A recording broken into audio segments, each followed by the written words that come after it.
नशेसाठी मेडिकलमधील औषधांचा वापर होत असल्याचं सध्या समोर आलंय। कफ सिरप, झोपेच्या गोळ्या, भूल देण्याच्या इंजेक्शनचा वापर होतोय। ठाण्यातील विविध भागांमध्ये औषधांचा अवैध साठा सध्या जप्त करण्यात आलाय।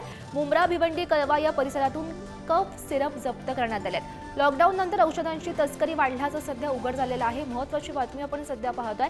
नशेसाठी मेडिकलमधील औषधांचा वापर होत असल्याचं सध्या समोर आलेलं आहे। यामध्ये कफ सिरप, झोपेच्या गोळ्या, भूल देण्याच्या इंजेक्शनचा वापर सुद्धा करण्यात आलाय। आणि या संदर्भात अधिकची माहिती जाणून घेऊयात। आमचे प्रतिनिधी किरण डोईफोडे सध्या आपल्यासोबत आहेत।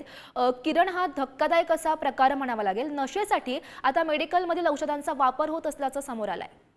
आपण जर पाहिलं तर कफ सिरप मध्ये कोडिन नावाचे ते द्रव असते, त्याचे प्रमाणापेक्षा जास्त सेवन केल्यास नशा चढते। नशेखोर 50 ते 100 मिलीची बाटली एका झटक्यात पितात, त्यामुळे त्यांना काही तास ते नशेत असतात।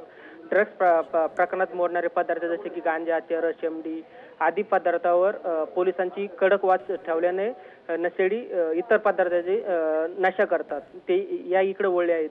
हे इतर पदार्थ म्हणजे शाई खोडण्याचे वापरणारे व्हाईटनर, डोकेदुखी वापरण्यात येणारे बाम, झोपेच्या गोळ्या, व्हाईटनर व बाम खाण्याच्या पानाला लावून ते खाल्ल्याने मोठी नशा होते। विशेष म्हणजे व्हाईटनर आणि बामवर कुठल्याही प्रकारे बंदी नसल्याने नशा करण्यासाठी पदार्थ सहज मिळतात। कफ सिरप, व्हाईटनर, बाम असे विविध पदार्थाचे नशेसाठी मोठ्या प्रमाणात वाढलेले दिसून येत आहे।